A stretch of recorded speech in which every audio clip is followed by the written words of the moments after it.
Everybody, welcome to the Football 360 show. It is Tuesday. That means we are live coming at you from balmy Chesterfield, Missouri today. What is about 50 degrees? Yeah. Do you got shorts on? I didn't even look.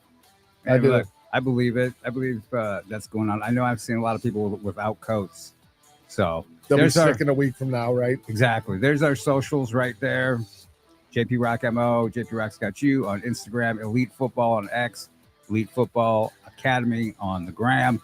Go ahead. If you have a question, reach out to us. We're always happy to help. A lot of questions going on about a lot of stuff all the time, especially this time of year, because this is the time where people kind of wake up and like what's going on. And you see guys, I know the coaches have been out on the road and they've been extending offers. And so you get the guys who are not getting offers, who are like, well, what's going on? Why am I not getting an offer? Why do I see this guy getting an offer? Why do I see a ninth grader getting offers and stuff like that? Not me. And then you have guys who finally decide that, they're ending their junior year of high school and it's like, okay, I want to play college football.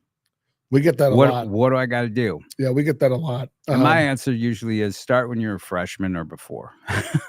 Yeah, it's tough. Not always, but you know what I'm talking about. A lot of these kids don't realize that they're college football bound, if you will, until it's kind of like too late, right? Correct. Because it's late in the process. Not too late, right? But late in the process. Which will affect where or if you're going to play, especially in today's climate. Yeah. Where high school football recruiting supplements the transfer portal, which is the main driver of collecting talent for colleges nowadays. Yes, and I think you see a lot of the same old stuff going on that we see this time of year every year, like blanket offers from certain staffs. Yes, right. Which everybody's got their strategy, right? Yep. Some of the schools, like it's interesting. Blanket offers at certain schools. Yeah, like at certain high schools and then from certain schools. Right. Certain universities. Mm-hmm. But it's a tough thing because, like what's committable, what's not committable. Typically, I tell parents, go look, one, how many guys they took at your position last year or like for 2024. Soon enough, we're going to know exactly how many they took for 2025 after signing day next week. But you want to know, you can go look at like some of the recruiting sites and they'll tell you like they've offered 19 quarterbacks. They've offered 32 running backs. Right. And what you wanted to look at is like what other schools does that kid have offers from? Mm-hmm. Because then it kind of shows you like, okay, are they going to get this kid? Are they offering guys that look like you, that play like you? Are they offering guys that, like for instance, let's just use it as a quarterback. If a guy's a runner, right? Like say you're a runner and then you notice like all their offers are guys like 6'3", 6'4", right? Pocket passers, like that doesn't have the dual threat designation on their name. Like you probably, you might be the guy that they're thinking about bringing in and putting that slot receiver. Right. So, yeah, stuff like that happens. Pay attention. But it's a good resource, right? So you can watch and see. You see how many guys are on their roster. Years ago, 5 years ago, way back in, ancient times in college football, you could look at how many guys they had on their roster. You could see how many guys have been recruited, how many guys had offers, pending. But now all that is up in the air with the transfer portal. Like you just don't know. Like you have no idea how accurate all that data is, one. And then two, like it's fluid. It's a fluid situation. It's so fluid, Matt. And I think a lot of people freak out if they're not getting offers or they're not getting offers at certain times. But one of the things I wanted to bring up is coaching changes. Yeah. Also late do a big deal. And one of the things I've noticed, take a bunch of guys from Missouri who are suddenly going to Washington State University. Yeah. When they're, they had been committed to South Dakota, when their best offer had been Bucknell, right? That sort of thing. This is why I always say it's a marathon, not a sprint. And don't start freaking out until you're past signing day. And even then, you don't need to freak out because they're still looking for players. There's still opportunity. There's still opportunity out there. But yeah, go ahead. It's just, like it's hard when you're in the middle of the blender, right? Because you're looking and going, well, wait, why'd that guy get offered? I'm like, I was better than him. I'm ranked higher than him. Yeah. And the tough thing is you probably are better than him, but somebody on that staff might be selling that kid harder than maybe your staff is selling you, or maybe they didn't get to see your staff when, or the coach when they came into your school, whatever it might be, or you might not fit their profile of what they're looking for in their player. There's a lot of that. Their evaluation. Everybody has their own evaluation process, and there's a lot of that. And there's a lot of stuff where they might not see how you fit. They might like you as an athlete. They might know you're a player, but do you fit what they're doing? And we see it so many times where in our world, if you're a tweener, it's tough. Now. It's tough because, and you could be a tweener like safety, linebacker, receiver, whatever other position you play, right? Like athlete, right? But it takes guys to have a little bit of foresight, a little bit of like ability to understand what they have. Got to be able to see in your crystal ball and project. So I'll give a great example of that, right? And Northern Illinois just offered a kid and then got a commitment who did not have much action going at all, but definitely should play at their level, right? So Elliott Hummer. Yep. You look at that school, and then you look at a kid named Sutton Smith that came out years ago, okay, who was a running back, right, who also played some linebacker. He was, let's say, 6 foot on the nose, right? Yeah. Big, stout kid. Super fast. Super fast. I kept telling him in high school, stop wasting your time at running back. Like, you're not a running back. Yeah. You are a linebacker. So at 7-on-7, he played on a Rams 7-on-7 team, and he was all hostile towards me because I switched him. Right. And then later on, he comes back and says, oh, yeah, you were right. Remember when I made that switch? I was like, yeah, because I can see where this is going to go for you. So what they did with him is they recruited him as a running back, wink, wink. And then he was there for a week, and then they moved him to linebacker. Right. I like how you say wink, wink. Right. Because we knew. You could tell. We knew, and we know now. And at some point, I guess it would be okay for us to get into the fact that you're not going to get certain opportunities at certain positions. Correct. Based upon certain things. And some of it might not be pleasant to talk about, but at some point, I probably need to talk about it because some guys can't delude themselves into thinking they're going to be a running back or they're going to be a wide receiver or they're going to be a cornerback based on certain situations. I bring this up, and if you listen to what I'm saying, I'm telling you what is the reality of college football. Yes. There are certain profiles in it. You got to fit. You fit. And that can be, like it or not, it could be considered discriminatory. What you look like, yeah, and what your ethnicity is. Yep. Okay. And it happens, right? So Sutton happened to be a white guy. There's not a ton of white running backs. And the first guys who will tell you this, who tell me this, are black high school football coaches. Yeah, it happens. Yep. I mean, it happens, right? Yep. But you also have to look at through the lens of the college football coach. They're Correct. Looking at it like, okay, and I say this. They have their boards. They have their guys like to play people that remind them of other people they've coached and had success with. That's how humans operate. So, right. So to think that that's not going to happen is silly. It does happen, right? And so, you're looking for, if say for instance, you had a really good tall quarterback that came through, like big gunslinger. You're waiting for the next one of those guys to come through. Like high school, you're just waiting. You're not going to recruit those guys. They're just they Correct. show up. Right. But in college, you can recruit them. Right. So, but Sutton, you look at him, so he goes, he doesn't get to do running back, and then I see him like right after, like he's his first weekend, he's home, right? and I said, oh, they moved you? This is like during the season because he was redshirting. I said, oh, they moved you? I was acting surprised, like jokingly. Right. And his girlfriend, who's now his wife, she's like, yeah, that we kind of saw that one coming. Meaning like everybody knew except for him. Except him, yeah, because he was convinced. So now what I'll say though, and the beauty of what they recruited him and how they recruited him, he had a spot. Okay, and maybe he did not fit the makeup of what they wanted at running back, but he did fit what they needed at linebacker. Then ultimately they moved him like to an edge because he kept getting like bigger, like physically, right. Size-wise. He led the nation, and he may still have it. He had a sack record 2 years in a row. He led all Division I football in sacks, right? Then he was a 4th-round draft pick to the Steelers, had a really nasty oblique injury in training camp, hung around for a little while. And then, as luck would have it, his NFL career was kind of on the skids, right? Because once you're, it's a weird deal. Once you're in, and once you're out, you're out. He and I had a long talk, and we decided that it was probably better for him to not be a running back, but to be a fullback.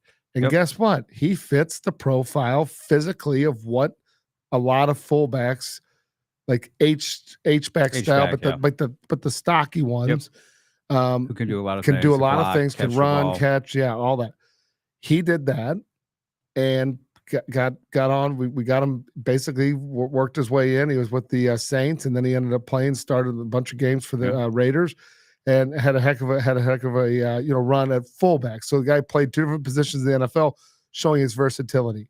But I would argue, sometimes you're not, like, from a size profile, from a speed profile, from a overall, like, kind of like, hey, there's not many Christian McCaffreys. There ain't many of them. Get out of my head. That's what I was just saying. He was not a Christian McCaffrey, guys, right? There's not, right? And Christian McCaffrey also has a different bloodline, right? That it's easy to see, like, okay, hey, his dad was in the NFL for all these years. He was the basketball player. Yeah, like the guys. I mean, his younger brother's really good. There's a whole bunch of things going for him that would dictate that he's going to get some opportunities that maybe some other guys wouldn't. Correct. So I think that you got to be wise to what's going on in the game. It's realistic. not always fun. Yeah.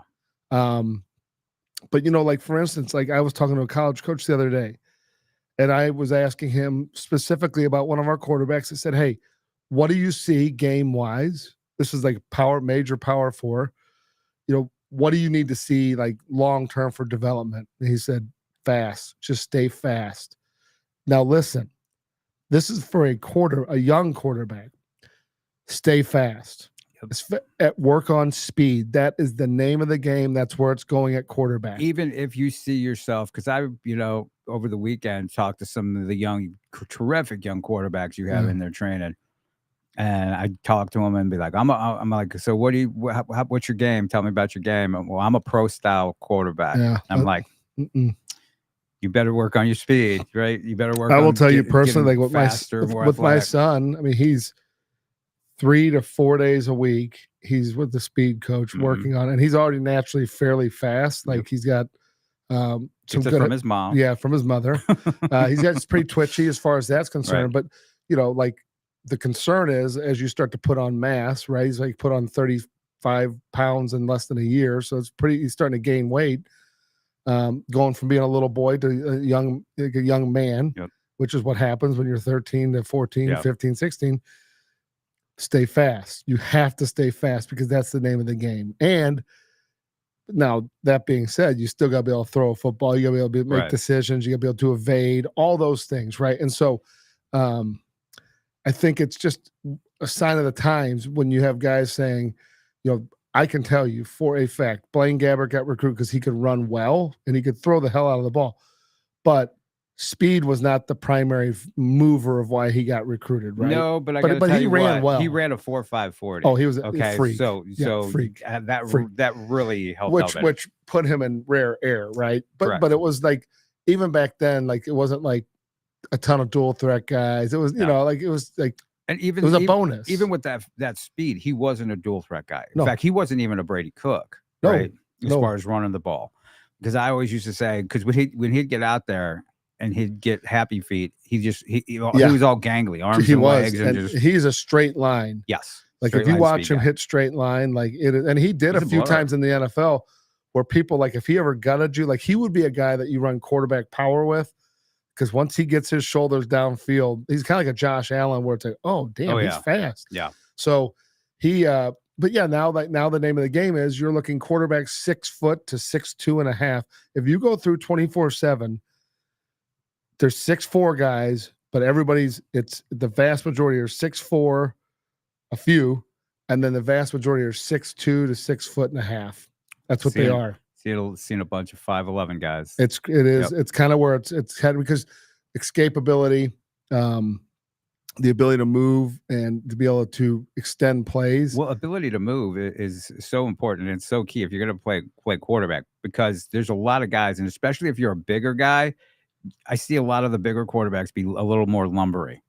You got to be quick. You got to be boom, yep, gone. Yeah, right. And speed translates also into footwork and mechanics and all that stuff. So like there's definite benefits to doing speed work and fast twitch work. Absolutely. It helps pick it up in your mechanics. Yes, in quarterback, because I'll tell you what, there's some guys who are around the area and they're younger guys, but they are that 6'4", 220 pounds. Mm-hmm. Nice arm, whatever. But I'm telling you what, they move slow. Yeah, guys don't like that. That's not going to get you. That's not going to get you anything. Move to tackle. We had an experience with one of our really good high school quarterbacks and sequencing film. Okay, so something to talk about with people and how you sequence film. So someone had changed basically clips that look like good plays that were fine plays, but not great plays in my opinion. Yeah. Right. So I had a college coach look at it and said, "Hey, what do you think?" And he's like, his drops don't look good. There's not a lot of urgency. Well, the particular plays, and goes back to, they're only watched 3 or 4 plays. Yep. They pull it up in their system. They don't have to watch the ads. They're going to pull it up. They're going to watch 3 to 4 plays, 5 plays max. And so if those don't paint a picture, then they're just on to the next one. So like for me, getting feedback, I love to talk to college coaches and feedback on our guys. Then it's like, okay, wait a second. So I look at the film. I'm like, wait, who put these here? So they weren't great clips. They were great plays in context to the games. Mm-hmm. They showed a little bit of arm strength, but then you resequence, like, the guy threw like 200 something completions this year. He has plenty of high quality plays you can put in there. So you look and you go, okay, he's throwing, he's rising up in the pocket, driving the ball, down the middle of the field. He's doing RPOs, driving the ball to the, on the seam, things like that, where you're like, oh, damn, this dude can play. The sense of urgency of his footwork, and he moves well. The kid's big, he runs, and he can move well. He's not an Olympic sprinter, but there's certain things, oddly enough, when he rolls left, in my mind, I see Blaine Gabbert. Like, it's the same mechanic. It's really strange. Who told you that? Yeah. When he was a young kid. When he was yeah. It is very interesting watching some of the behaviors, like movement behaviors. Yeah. Very similar. I don't know that he's Blaine straight line, but he's not slow. No. He's got escapability. Right. But the film didn't show that. Exactly. And there were similarities 8th, 9th grade. Yeah. I could see it already because he was already a good sized kid. But like you said, just the basic movements. You used the word sense, urgency, sense of urgency. That is so key. Mm-hmm. Right. And that really is what college coaches look for. You need to have that sense of urgency. And blocking, passing, all of it. Sense of urgency. Absolutely. Yes. You can't just act like you're just waiting around what's going to happen or let things happen to you and then you react. And also, I mean, you say 5 plays is generous, because I remember back in the day, the coaches, and this was when everything was on DVD, right? Kids would have to send their DVD or they'd have to get it from their high school coach. College coaches would tell me, it'd be like, if I don't see it on the first play, I hit eject. Right? You got to stand out on that first play, and not because they're like, some kids try to build. It's like, nope. If you have an average play, and some kids, unfortunately, their top 3 plays, they'll be like, okay, well, 3 plays, 3. They'll be like, okay, well, I'm going to show them this play. I'm going to show them how I block. I'm going to show them how I do. No. Best plays. 3 best. Just 3, just eye-catching, eye-popping best plays. Cut your plays fast too. Don't so that will help.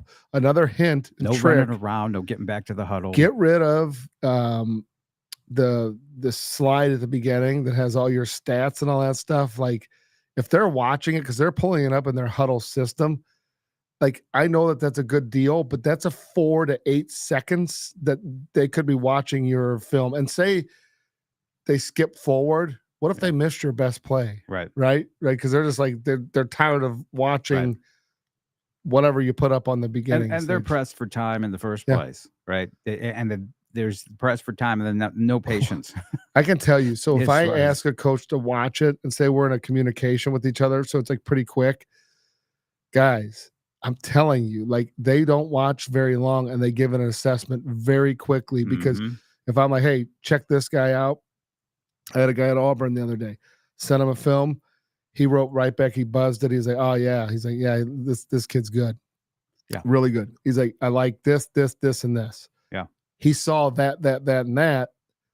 I forgot exactly what he said, but it was like something pocket presence, the ability to spot the ball up, like where the ball is supposed to be, meaning, pretty quickly. You can, Mhm. that's the other thing. Kids like put plays on film from the quarterback position that they think look good. But if a guy's slowing down for a ball, that Yeah. guy's thinking, man, the guys we play against, that's an interception, right? So like training and developing those habits to not throw the ball short. I mean, it does happen. Don't Yeah. get me wrong. But knowing like what you're putting on there and why you're putting it on there. Or if you're a quarterback, you're throwing a little out and the guy's running 90 yards, right? That's not going to benefit you. It's a touchdown. No, Counts as a touchdown, but that's not gonna it's benefit you. lineman, finish your blocks, drive the guy into the ground. Yep. Be a Should jerk. be nothing but Be a jerk. be a jerk, be aggressive.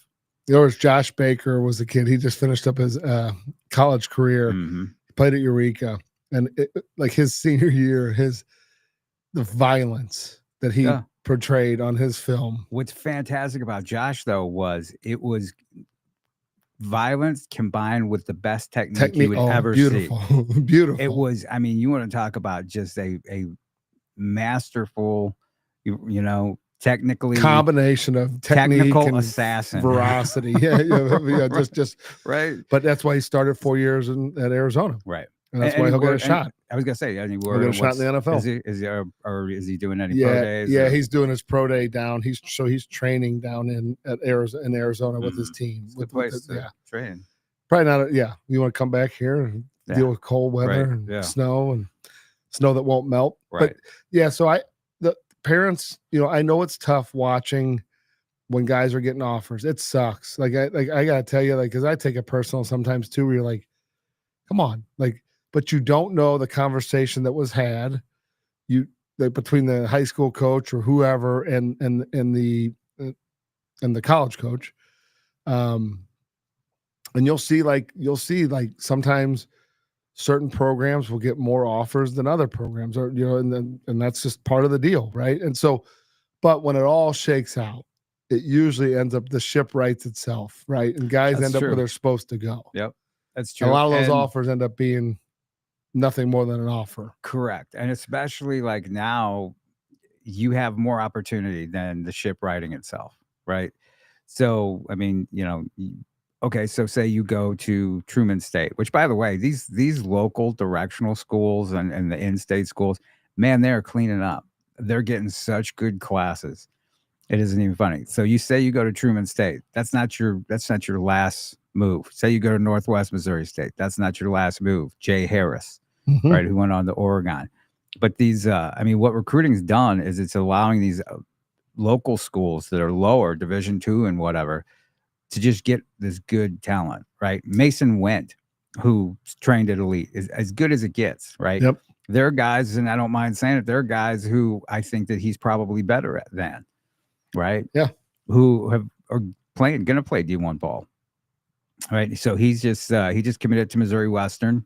It's not necessarily his last spot. No, But, he plays it at Wright City, not a football pipeline, not high level competition most of the time. But, because I remember talking to college coaches, they're like, where's that at? Don't even have it on the map. And that's where I struggle, because do you know the number of kids that have come out that have been really good across the country Mhm. where you could say, where's that? Yep. Where's that? Hey, Bo Jackson, where's that? Yeah. The middle of nowhere, right? And here's the unfortunate part about that, and I know you struggle with that. It's only going to get worse Mm-hmm. because the arrogance of that is going to be, increased because, well, we got these portal kids. We know where they are. What do we get? Where our time is limited. Why are we going to search out a map? Right. We're going to go back to the well Yeah. where they got other guys. Right. We have 2 guys on our team already from this school, Correct. which I think is kind of really a cop out when it comes to recruiting. It's lazy recruiting. Because like they're individuals. Yep. Like the high school program is, yes, they can produce. There's certain coaches in our area that will definitely have guys ready for college, right? But there's also been guys over the years, some are no longer coaching, that would sell anybody and everybody to college programs, and then you turn around and their guys don't play when they get to college. Right. I mean, that's what you get judged by. So when you see programs going back to a high school program, it's because usually they've had a good success with somebody. Yep. But that doesn't mean that the guy playing 2 schools over that's not a well-known school isn't better. Right. Correct. And so, but sometimes that just does not happen, and they just don't go in and see him. So, no, that's and that's where people like us can step in and we say, hey, you need to go see Robbie Preckle at Lafayette. Exactly. Like, Lafayette's had some great athletes come through there. Or like in the past, hey, you need to go see this kid named Will Compton down in Bonne Terre, Missouri. Hey, you need to go see this kid named Coney Ely. Well, where's he play? New Madrid. Where's that? In the middle of I'll nowhere. tell you what. Yeah. Go down 55, hang a left. Yeah. Almost run out of Missouri. Right. Hang a left. But that's the case. Yeah. Right. Those guys, the unfortunate part of it. Those guys were talents, right, in their own right, and they did extremely well. And here's the thing.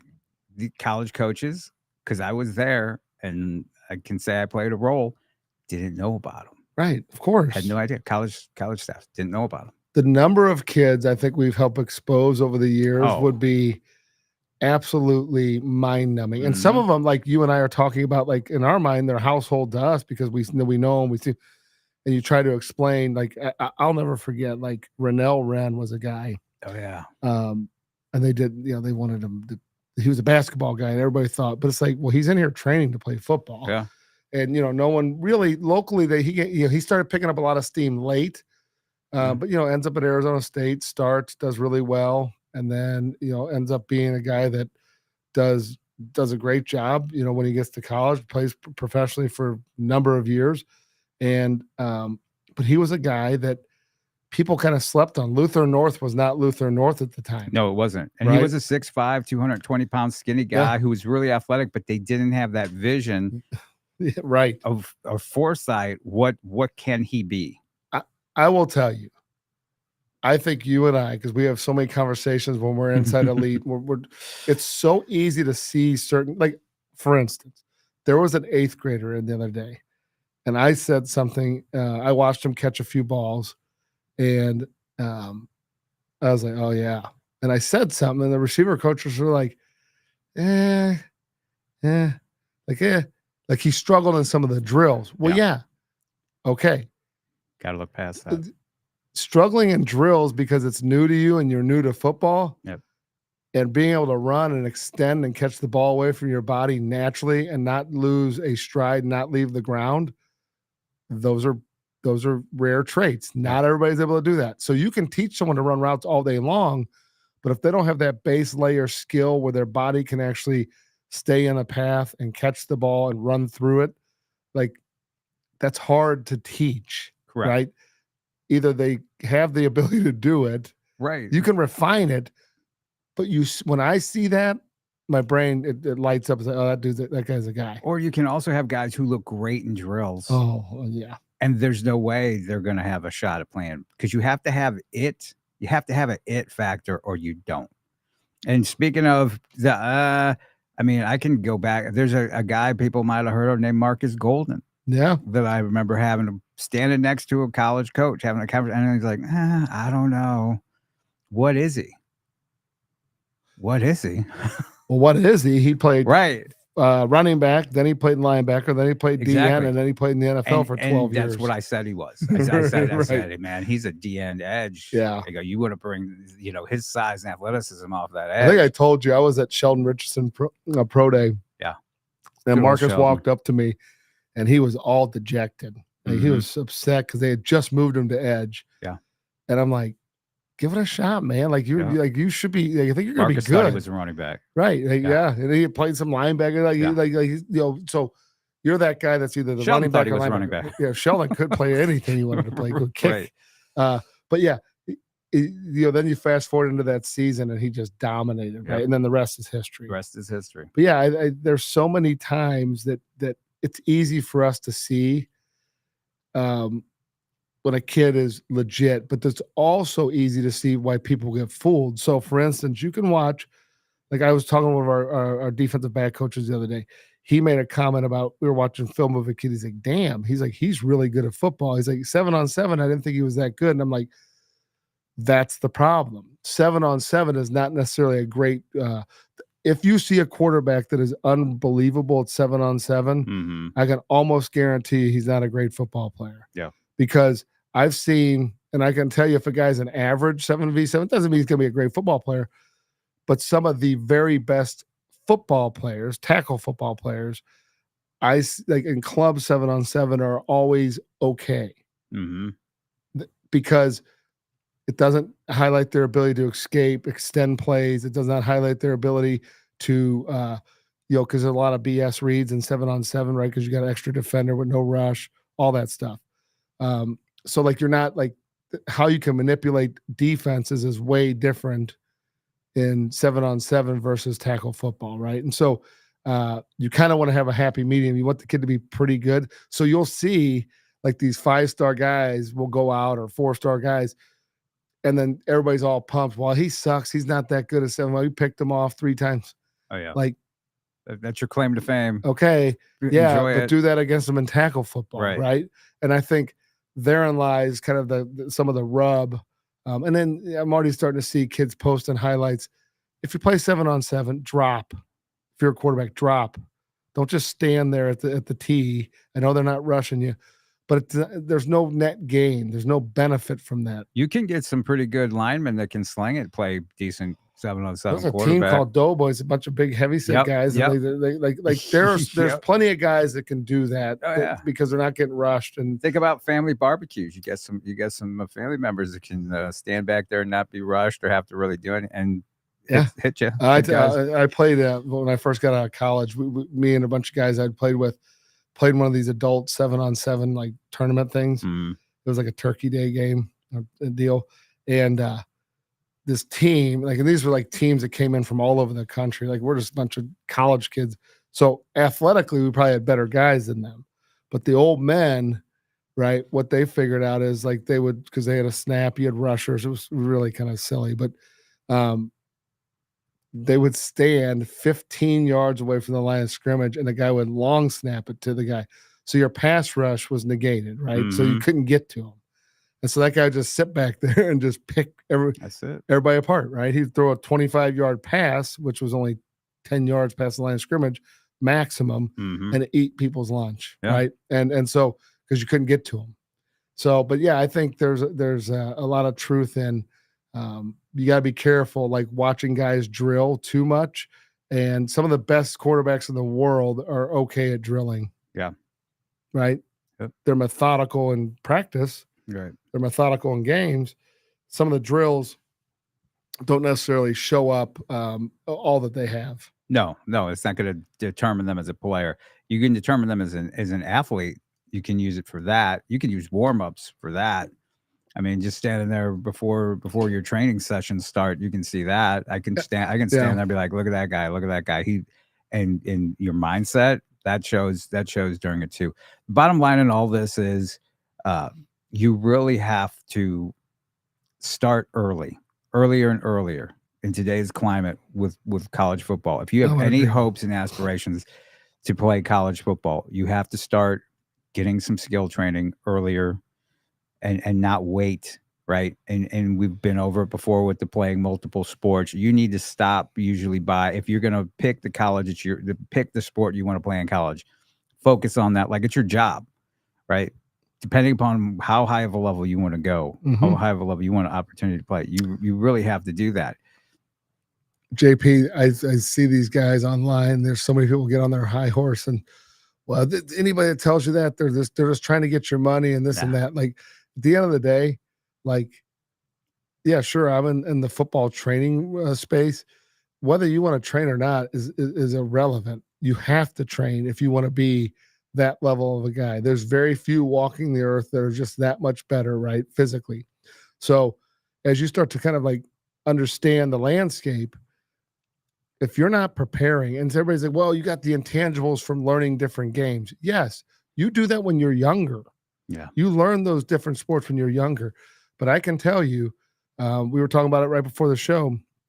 The season, so you go through your football season, right? And not a lot of skill work. We talked about it last week. There's not a lot of skill work being, done throughout the season. It's a lot of team and scheme oriented activities. So then your season ends. You got to repair. So what's the next thing in the cycle? Most guys start lifting and running again at some point. A lot of guys will just go into their next sport. And then, lo and behold, come January, college football coaches start showing up and, hey, we want to watch you do a few things. Well, the problem is that you're not necessarily in football shape or football skill components to be really evaluated, right? And you would hope that they take that into consideration, but their lens is not taking it into consideration. Their lens is what? Can you do it? Yes or no? Do you move like the guys on my team? Yes or no? And so we were just talking about this, a big reason why you want to be, as you're a freshman, sophomore, junior, senior, to be training is if you're in a workout and someone's coming in to watch you, you certainly want to be sharp. You don't want to be, kind of fumbling through things. You want to have confidence in those skill sets. And the only way you gain confidence in those skill sets and mastery of skill sets is by drilling, is repetition, right? Over and over and over. And so I think the unfortunate truth is so many people that are uninformed or believe that they're doing what's best for kids are living in an era from 2010 back to 95 You or can't just 94. be the high school It doesn't hero, work that best way athlete anymore. in your school, right? You're and lying they're to going to yourself. find you. That's not the way, because there's too many guys out there. They have too many options. They're going to point to the one or two kids that were played basketball and football. Yeah, but very rarely are they pointing to the kid that was a 3-sport athlete anymore. It's just, right. I'm not saying it can't happen. You have to specialize. It's the climate that we're in. It's fine, JP. You want to play those sports? Yeah. You still got to prioritize your main sport, and you got to, because so many kids do other things, and it erodes their ability to get better at the main thing. You got to keep the main thing the main thing. I mean, you and I were talking this past weekend, and there's a really talented player, and he's a great track athlete. And I guess the track championships fall on the same weekend as Lindenwood camp. And it's like, oh man, they fall. Well, are you going to do track in college, or are you going to play college football? Because here's the thing. You got to pick. Say he wins state. Say he wins state. Yep. Or places in it. It's not going to help him with recruiting. Nope. And people are going to tell you it will. It's not, because guess what? Those guys that are there that would be watching all that stuff are there at Lindenwood evaluating the guys that are competing with you for the same spot you want. Right. If you're Jackson Cantwell, you can go to Jackson Cantwell can go there and do whatever he wants. Jackson Cantwell can go play tiddlywinks on whenever, he doesn't need to. He's the dude. If you're somebody aspiring and working towards, that's your dream, you got to show up for the sport you intend to try to play in. JP, and that's just how it is. Guess what? When you say that to them, like, oh, you shouldn't do that. Oh, I know. It's going to, well, yeah, you don't know. Well, I can tell you this. You're right. It's a personal decision. Yep. And I'm fine with it either way, because it's not me. But I'm trying to help you with the benefit of my knowledge. Yeah. And are you making money off the Lindenwood camp? Not at all. Right. So what would be your benefit to tell him? Zero. Correct. So you got to look at towards that. Like at the end of the day, like, yeah, we operate part of the Lindenwood camp. It is not how I put food on the table for my family. It's a great experience for all that. We do it to be a part of it, to help kids get to go to the next level and be a service to the colleges, be a service to Lindenwood, and bring some professionalism to the event that, prior to Coach Stuger getting there, it just wasn't there. Right. And I think we've done an excellent job of making a great connection together. Yep. But that's why we're doing it, so we can expose kids to it. And something else, and we'll bring this up because we'll get closer to the combine season. Like, the number of kids that are fooling themselves. And then, so like, this is where people do get a bad name in the training space, right? Like, if I found out one of my coaches was openly lying to kids or giving them a false sense of security with what their testing scores are, just to make them feel good, I would tell them to absolutely cut it out and stop. So, for instance, I was talking to a kid last night, and we mentioned another boy that was in their training. I said, "You like to throw to him?" He said, "Oh, my guy's bigger and faster than him." I'm like, "That guy's 6'5". Your guy's 6'2". Yeah, my guy runs a 4.5. And I said, "Oh, where do you run a 4.5?" Lindenwood. I go, "I'm pretty sure he ran a 4.8." Right.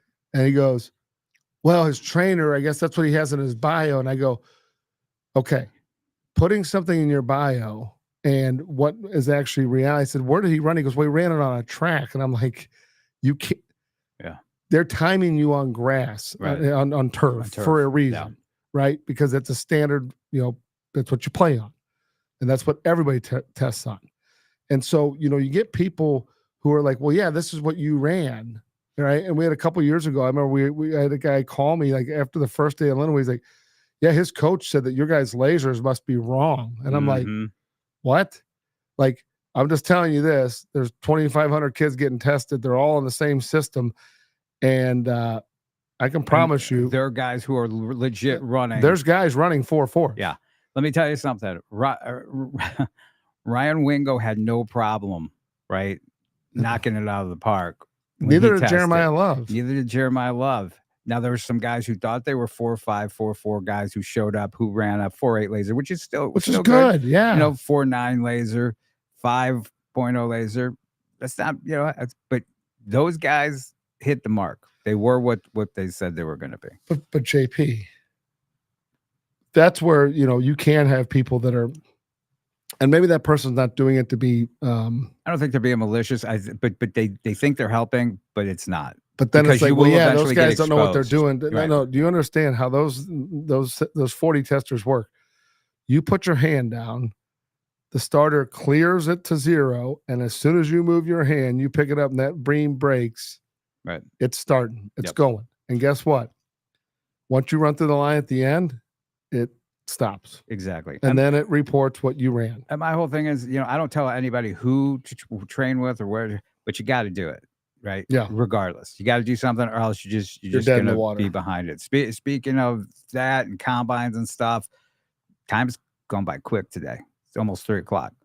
So stuff coming up. Combines coming up. March 8th. And then our little middle school guys, they're February 17th. That'll be here before we know it. Yeah. A couple weeks. It's coming up. And the middle school combine on the February 18th, right? Yeah, we'll start combine prep classes for the high school kids, I think February 11th. And then those classes will run through the Friday, or the Tuesday before the combine. So, teaching you how to run. Like right now we have, I think there's 6 or 7 guys at our facility. They're doing their pro day training, right? But they're running 3 to 4 days a week. They're lifting 4 days a week. They're doing tech work another day of the week, and then their nutrition, all that stuff. Like those guys, that's a different combine prep, right? Because this is like the end of their career if they're going to go to the NFL or not. And it's important, but like for you, like as a high school kid, or if you have a high school or middle school kid, getting the baseline of like, can you run properly? All that's kind of what you got to establish first, but then also like working on the technique of how to start, how to run a pro agility. Those are things that are really important long-term, because as we said earlier, speed's the name of the game. And these guys want to know how fast you can run, right? Like, what is your speed, right? Like, yes, there's measurements where we can show people like what someone's top speed and maximum velocity is, but the 40 is just a great example of how to, take a large group of people and then pare down who you're interested in based off of athleticism through running. Right. So where can everybody find out about the training, the combine training, and then the combines in general? EliteFootballCombine.com will be for the registration. And then the information for the combine training will be up on there probably tonight. It's actually getting published today. So it'll be Tuesday. actually Tuesdays, I believe, and Saturdays, and then it'll run, beginning of middle of February through March 8th. If you're going to spend time and invest on doing a combine, you might want to know how to do the test. I think that's really important. I do think it's important to understand, like how to do it. And then it's a learning experience. You're never going to be like these guys that are training the pro guys, like they're going through it. They haven't done this stuff for 4 years, 5 years in some cases, right? So like they're not remembering what they did in high school. Right. So now, now they're adults and now they're trying to do this to extend their professional career. But they got to go through the same steps. So learning at a young age is good. Having confidence that you can run fast is good, but it's it's the process just continually, it's just there. Like that never goes away. You're going to keep being evaluated every level of the game. Yep, absolutely. So go there. The mega camp dates have been released. This is all stuff you want to start paying attention to since we're coming in the end of January. May 30th, 31st, the mega camps for Lindenwood. They have not opened registration. Nope. But do not play games. Save the date. Yep. Yeah, because put that on your calendar and register as soon as they put it up if you want to get to one of those ideal times. Yep. Which I prefer. They're all good times. I prefer the morning ones. Yep. So if you want to play college football, you have a great opportunity. You want to go to football camps this summer, you have the greatest opportunity. Right. And if you're local in St. Louis or in Kansas City or just around the region and you're watching and hearing this, Elite Combine, March the 8th, right? May the 3rd, Parkway West, it's been solidified. Parkway West, KC Varsity Combine. You're going to be there. I'm going to be there. It's funny how this works. Lindenwood Camp, 30th and 31st of May. You're going to be there. I'm going to be, again. You want to play college ball. These are places that you really we're here to help guys get recruited. Like that's like the ulterior motive is seeing you succeed. Like I can't play football anymore. You can't play football anymore. Like I had a coach approach me last night, one of our really, really good coaches, a guy and I heard him like talking to one of my coaches when I walked up, and he's like, you do a really bad job of like stroking like your ego publicly, like what you've done. He's like, I see these guys putting stuff out about the 4 kids that they've trained, and he's like how many state champions, how many all-state guys, how many all-Americans, how many like JP, I think there's probably the number of U.S. Army All-Americans, Under Armour All-Americans. We have more of those guys that we've been associated with probably than most of the guys training have had kids go play college football. Oh, I know. You and I are no P.T. Barnum. It's bizarre. Yeah. But he's like, why don't you do it? And I'm like, I need to do it. But you know what? I'm more focused. You're more focused on the people today. Yep. The past is the past. That's great. That shows you what we can do. Mm-hmm. But the reality of it is what does a parent, what does a kid care about? They care about today. Exactly. How we can help them. Those guys did theirs. They got theirs. Hopefully. And we love those guys. And they love come on, pop on in and come see us and all that and help out if they can. Everybody's good. So that's going to wrap it up for us. Our social media. Joe's going to go ahead and pop that up right there. You have anything you want to reach out to us about on Instagram and X? Almost called it Twitter. I was fighting. I was fighting and Spotify, Apple. Yep, all that good stuff. Share, subscribe. Football360show.com for everything Football 360 Show. It was a little abbreviated. Sorry about that. Some business we have to take care of though right now. And we will talk to you next week. Everybody stay safe. Enjoy this warm, balmy weather that we have. We'll talk to you next week. See ya.